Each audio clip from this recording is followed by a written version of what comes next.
morning, everyone. My name is Rob Finn. I work at the European Bioinformatics Institute, which is part of the European Molecular Biology Laboratories, but we just call it EMBL-EBI just because it's too much of a mouthful. I'm going to talk to you today about harnessing the marine microbiome for novel biogenics and ecosystem services. So I want to just give you a little bit of information about what I do at the European Bioinformatics Institute. So I have the great privilege of looking after two databases called Magnify and Ensemble. Now, Ensemble was originally set up to house the human genome and has since diversified. But what we do in Ensemble is primarily focus on isolate genomes, so genome from a single organism. As we go from humans through to metazoa, through to microbes, the numbers of genomes increase, but our depth of annotation is not so great because we don't know so much about these. Also with human, we're starting to get more and more population information. But what I'm going to talk to you more about today is the area that I focus on, which is the microbes. So there's the microbe division, and then going into Magnify, which is looking at microbiomes and the sequence data you get from microbiomes. And we can use metabarcoding, metagenomic, and metatranscriptomic. Metabarcoding is where you have a signature, a bit like the eDNA presentation you had previously, to try and work out who's there. But it doesn't tell you what they do from a functional perspective. The metagenomics is where you just have a mixed bag of genomes, and you're then trying to work out what they do from a functional perspective. And the metatranscriptome tells you what they're actually expressing at the time. So I have that great privilege, but how can we actually use these databases in more of an actual context of not just a database, but in a biological context? So we're interested in marine microbial genomics. So on the right-hand side of this slide is our planet. We're called a blue planet from space, and actually you can position, or you can get views of Earth where you can hardly see any landmass. And that's because 71% of the surface of the Earth is covered by the ocean. Because we have a depth ocean, it is by far the world's largest biosphere. Because a lot of people think, oh, land, it's not that small compared to the ocean, but we don't have so much depth in terms of where microorganisms can live. The ocean is also really, really important for production of oxygen. Lots of people think about the rainforest, but actually half of the oxygen production comes from the marine environment. Also, if we start thinking about other things they do, it's not only production of oxygen. There's really, really important biogeochemical processes that microbes are important for, particularly nitrogen, phosphorus, but there's also other elements like sulfur, and I'll return to that later on in my talk. In terms of biomass globally, we again have a lot of biomass in the ocean. And again, it's not macroorganisms on the animal. So here on the right-hand side, animals actually just form a relatively small fraction down the right-hand corner. And the rest of this graphic on the right-hand side is really showing you how much biomass comes from so going from sort of, I don't know if you can see my mouse pointer. Can you see my mouse pointer? Anyone? No? Okay. So sort of going from the 6 o'clock position round, we have protists that are the largest fraction, that's the sort of greeny black box. Then you've got bacteria, archaea, fungi, and then plants. But plants cover some of the not only plants, but also some of the algae that you see in the marine environment. And in the top left-hand corner are viruses. Although they're very small, they're very numerous. So we have this huge biodiversity. Just as a quick reminder, I think as a child, I always remember going into the seas around the UK. It's amazing I'm still here, but you occasionally take a mouthful of water, and it's always worth remembering that there's about 10 to 100 billion organisms in a litre of seawater. depending on where it is. So when you take that mouthful, you've got a fair few million organisms in your mouth. And I always like to just remind people of the relevance there about why it's important to understand what these microbes are doing. But really, this slide, I think, is one of the really sort of best slides I could find of why I find microbes so fascinating in the marine context. So some of you may remember the Deep Horizon oil disaster that happened it's probably a decade or so ago now. So this caused huge amounts of pollution, as shown on the left-hand side, where oil was found in the marine environment. Now, you'll often find when there is an oil spill, they'll start spraying detergents to actually try and break up the oil. Actually, most people now recognize that's more to actually keep the general public happy to be seen to be doing something, because actually the microbes do a fantastic job. What we have here in the middle panel here is you can see a core of a marine sediment, and at the top there's freshly deposited sediment, then there's a blackish layer, which is where the oil's been deposited, and then below that is the previous sediment. Then the 4 bars going across horizontally represent the microbial diversity. So what we can see is that above and below that, they look quite similar, but where that oil is, there's this really dominant Automonomonalis, or it's actually Marinobacter is actually the actual species, and that really gets, changes and becomes dominant in that oil segment, and that's because it's actually can metabolize the complex hydrocarbons in the oil and break it down. It's there in all of the other parts of the core, but at much lower frequency, and it's just a case of microbes are really good at going into an environment and exploiting the resources that are available. And that is why we find that microbes are found everywhere on Earth and in pretty much every single environment. So how do we really understand what they're doing? So here I'm just showing you the composition from a species point of view. So there are 2 different ways that you can do this. So one is actually going in and culturing, so identifying the bacteria, playing it out and growing it in the laboratory. However, microbes are quite difficult to grow in a laboratory. So actually what we know from this sort of approach is a tiny fraction. Estimates are sort of like, we know less than 1% of all microbes have been cultured in the laboratory. The other approach is to use bioinformatics and a data-driven approach where you don't worry about culturing, you just extract all of the DNA and then you work that out. So this is really a simplified view, and I apologize if any of you are experts, but I want to just get across about what we do at a very high level. So DNA sequencing, the way that it works is you can extract the DNA, you can get large fragments, you'll never get a whole genome, but you get these large fragments. But the DNA sequencing technology that most people use give very short fragments of DNA. And that's depicted on the left-hand side. And say in this particular example, we've got 3 different organisms, the blue, the green, and the red. We can then use computational approaches that basically piece those smaller pieces together to make longer pieces of a genome. We refer to those as contigs. So those longer contigs, we want to try and say, okay, which ones have come from the same organism? Is there a way of grouping these? And there are computational approaches. I'm happy to field questions on those at the end, but I won't go into that now. And then we can group these into sets, and we can then say, do we think this is actually a close representation of a microbe, predominantly bacteria in this particular instance?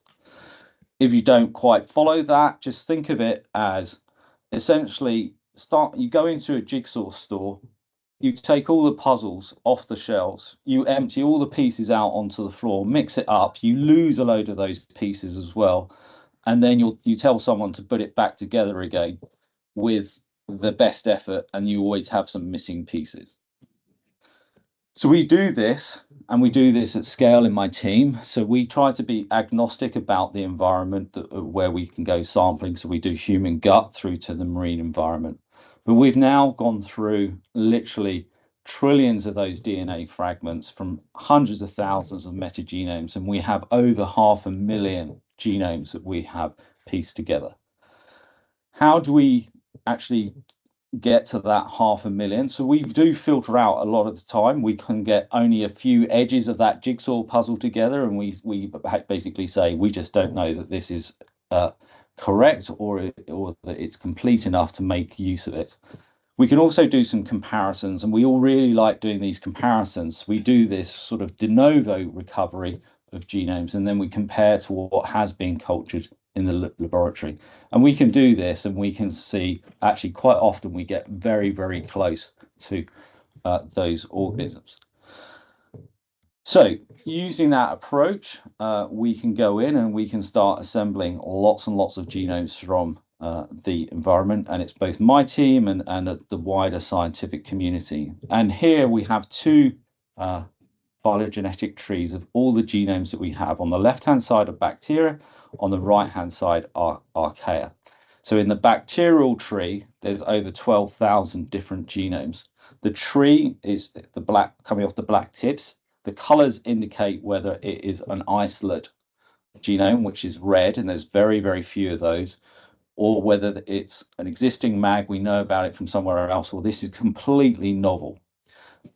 From that, coming around the outer ring is the color of the phyla, and then the wisps that you can see, that you can just about see maybe, coming off that outer ring is the number of times we've observed that genome. So another thing in science that we like to do is we'd like to see the same thing over and over again, and it gives us confidence. In the marine environment, we actually see these genomes only a handful of times, typically because of the diversity in that environment. On the right-hand side, there's far fewer. There's just over 1,000 archaea genomes. And you can see more clearly there that a lot of this is novelty. On the left-hand side, it gets quite pixelated, and you're down to the pixel level resolution of that tree. In both cases, nearly half are completely novel. And this is really great. So this gives us a huge amount of diversity. If we look to see where those samples have come from, we can see that there's a fair amount of global marine sampling, but it's pretty sparse when you start comparing that to other sampling technologies like meteorological or ocean currents. It's relatively sparse. But this does open up the opportunity to start asking really relevant questions. I talked about sulfur as being one of the geochemical processes. So we can now go in and say, tell me where all of those sulfatases are, so things that can cycle sulfur. And we can plot this on a global map, and the darker colors shows samples where we see more observations of those different sulfatases. And this is about what we do is we make these databases, and we make this data available to everyone. We do a lot of the heavy processing at the European Bioinformatics Institute, and then make this freely available to anyone to access in the world through our resources. So using our approach of trying to capture genomes in these larger fragments, we can then understand the genes and the proteins they encode. And so I sit on a database which is probably one of the largest databases of proteins in the world, with just a mere 2.5 billion non-redundant sequences. This is huge. When I started my career, it was a large landmark when we reached 1 million sequences in the sequence databases. We're now at 2.5 billion. So this is also non-redundant. So we sometimes see the same sequence over and over again. But because of the diversity, we can annotate those, but only about half of those we can have some vague idea about the function. On this slide, I'm just going to make a slight tangent, is AI has become a really important tool, even over the last 2 or 3 years in biology. So now we have the ability to fold up most of these proteins into a structure using AI-based methods.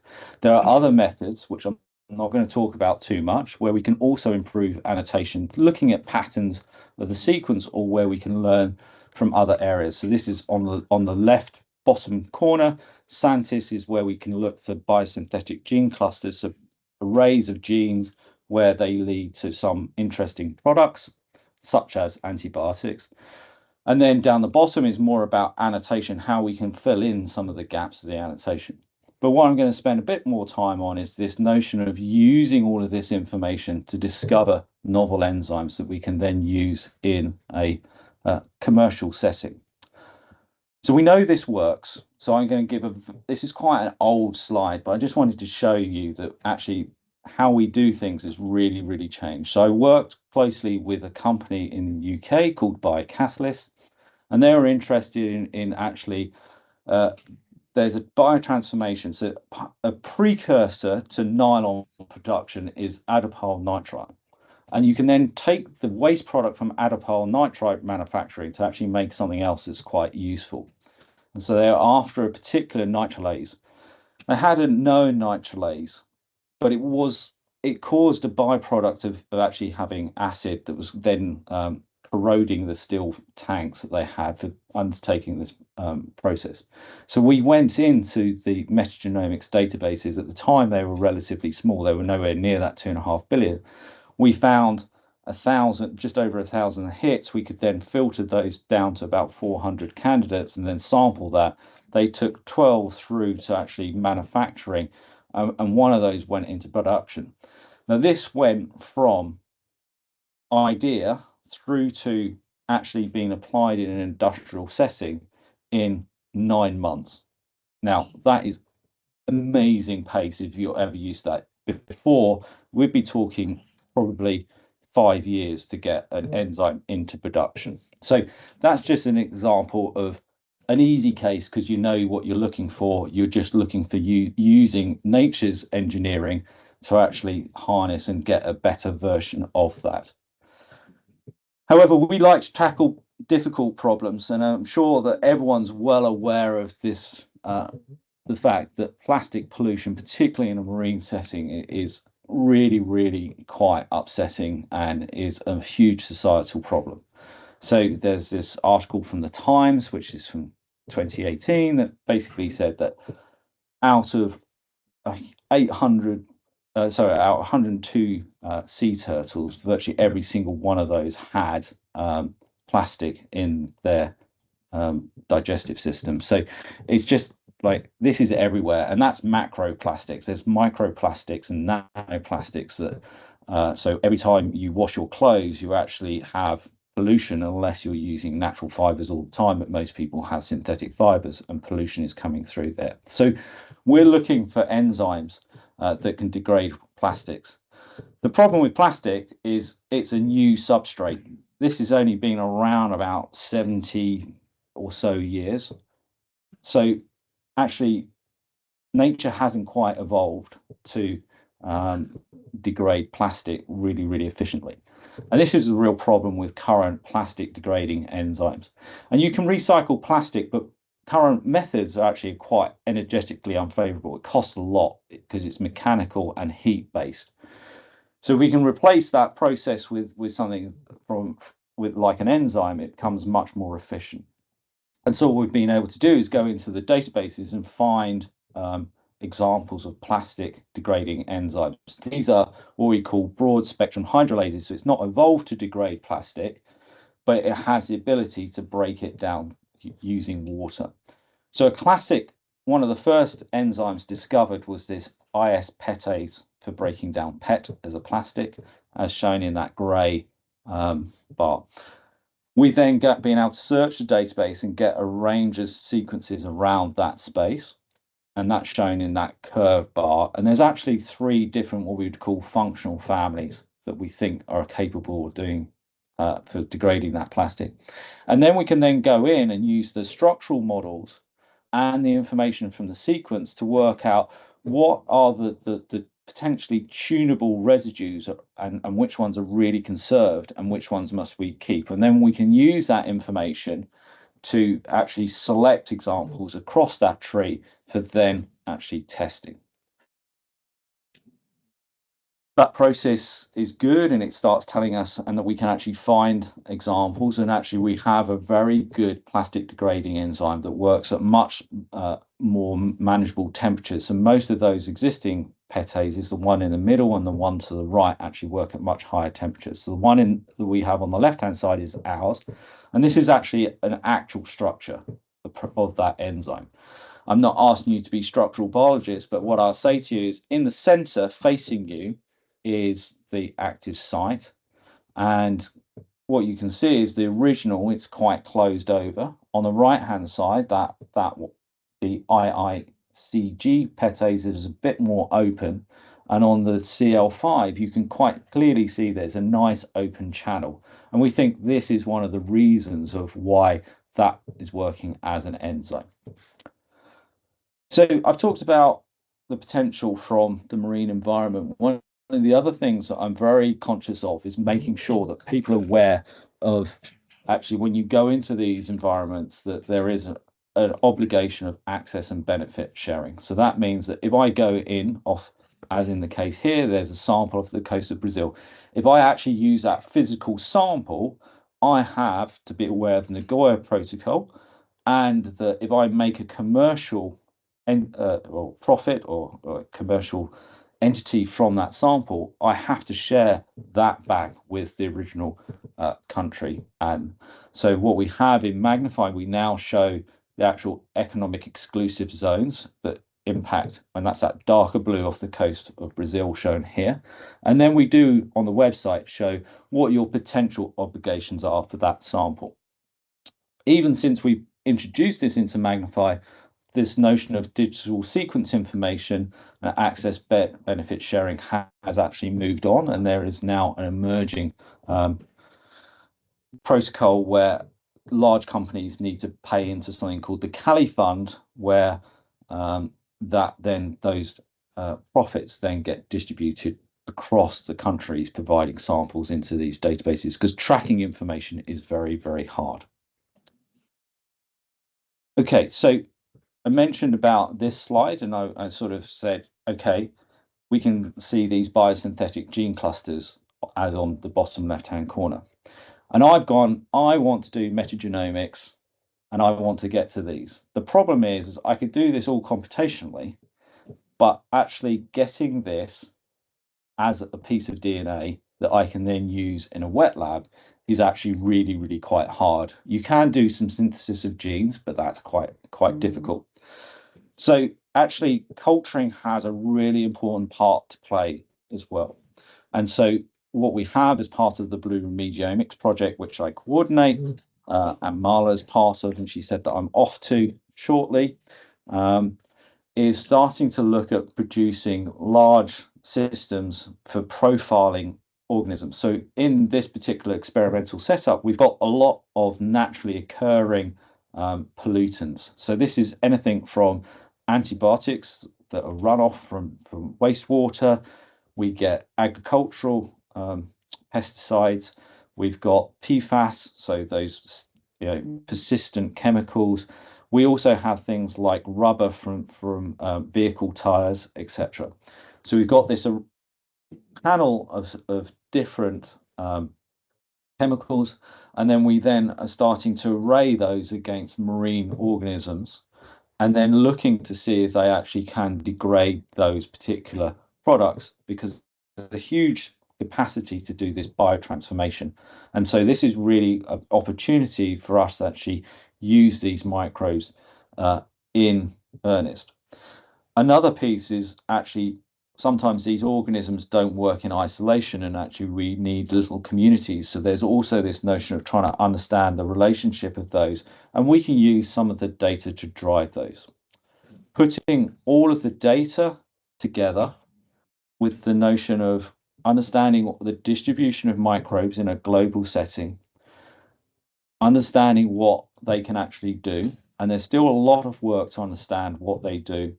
We can start overlaying this biological information with things like the Ocean Health Index. So this takes information about stresses. So this is climate change, so surface temperature, acidification. This also takes things like shipping channels, and land use and pulls that all together to give it an estimate. What we want to do as part of Blue Remediomics is start having diagnostics of organisms that actually represent when is a particular marine environment healthy and when is it under stress, and can we identify particular organisms or genes that are strong indicators of stress or health. And that's one of the key things that we're working towards. It's not there yet, but we're certainly making good progress too. And hopefully this gives you an overview about why microbes and why I feel passionately about those. But what I've done is shown you a lot of work from Magnify the Resource. So this is my team. These are real people. They actually come from 5 different continents in this picture. So, and they do all the work, and I get to do these presentations. So we should remember those. And then there's the wider consortium. So I'm really constrained by just being a computational person. So I need lots and lots of good people around me who can do the wet lab work. And some of the work that I've presented in this talk on the left-hand side, and then there's the whole consortium that comes together and is a great consortium to work with. And hopefully that's about right for time. And I'm happy to take any questions